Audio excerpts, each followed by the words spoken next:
Item ಯಾವುದೇ ಇರಲಿ try ಮಾಡಿ ಆಚಿ ಚಿಕನ್ ಮಸಾಲಾ. ಆಚಿ ಚಿಕನ್ ಮಸಾಲಾ ಮತ್ತೆ ಭುಗಿಲೇಳುತ್ತಾ ರಾಷ್ಟ್ರೀಯ ಸ್ವಯಂ ಸೇವಕ ಸಂಘ ವರ್ಸಸ್ ಗೃಹ ಸಚಿವ ಪ್ರಿಯಾಂಕ್ ಖರ್ಗೆ ಜಟಾಪಟಿ.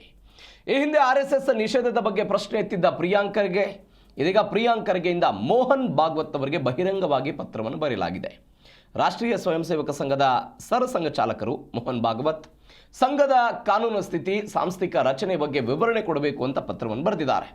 ಸಂಘದ ಪದಾಧಿಕಾರಿಗಳು ಅಧಿಕೃತ ಪ್ರತಿನಿಧಿಗಳ ವಿವರ RSSನ ದೇಣಿಗೆ ಆದಾಯದ ಮೂಲಗಳನ್ನು ಬಹಿರಂಗಪಡಿಸಬೇಕು ಅಂತ ಅವರು ಹೇಳಿರೋದು. ಒಟ್ಟು 7 ಪ್ರಶ್ನೆಗಳನ್ನು ಪತ್ರದಲ್ಲಿ ಉಲ್ಲೇಖ ಮಾಡಿದ್ದಾರೆ ಪ್ರಿಯಾಂಕ್ ಖರ್ಗೆ.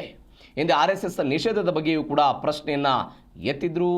ಇದೀಗ ಮೋಹನ್ ಭಾಗವತ್ ಅವರಿಗೆ ಕಾನೂನು ಸ್ಥಿತಿ ಸಾಂಸ್ಥಿಕ ರಚನೆಯ ಬಗ್ಗೆ ವಿವರಣೆ ಕೊಡಬೇಕು ಅಂತ ಪತ್ರವನ್ನು ಬರೆದಿದ್ದಾರೆ. ಇದರ ಜೊತೆಗೆ ಅನೇಕ ಬಾರಿ ಪ್ರಿಯಾಂಕ್ ಖರ್ಗೆ ಅವರು ಹೇಳ್ತಾ ಇದ್ರು RSSಗೆ ದೇಣಿಗೆ ಎಲ್ಲಿಂದ ಬರುತ್ತೆ, ಆದಾಯದ ಮೂಲಗಳೇನಿದು, ಎಲ್ಲದರ ಬಗ್ಗೆಯೂ ಕೂಡ ಬಹಿರಂಗ ಆಗಬೇಕು ಅಂತ ಇತ್ತೀಚೆಗಷ್ಟೇ ಅವರು ಒಂದು ಹೇಳಿಕೆಯನ್ನು ಕೊಟ್ಟಿದ್ರು. ರಾಷ್ಟ್ರೀಯ ಸ್ವಯಂ ಸೇವಕ ಸಂಘ ತನ್ನ ಎಲ್ಲ ದಾಖಲೆಗಳನ್ನು ಸಿದ್ಧಪಡಿಸಿಟ್ಕೊಳ್ಬೇಕು, ಅದನ್ನು ರಿಜಿಸ್ಟರ್ ಮಾಡೋದಕ್ಕೆ ನೋಂದಣಿ ಮಾಡೋದಕ್ಕೆ ಅನ್ನುವಂಥ ನಿಟ್ಟಿನಲ್ಲೂ ಕೂಡ ಅವರು ಹೇಳಿಕೆಯನ್ನು ಕೊಟ್ಟಿದ್ದರು.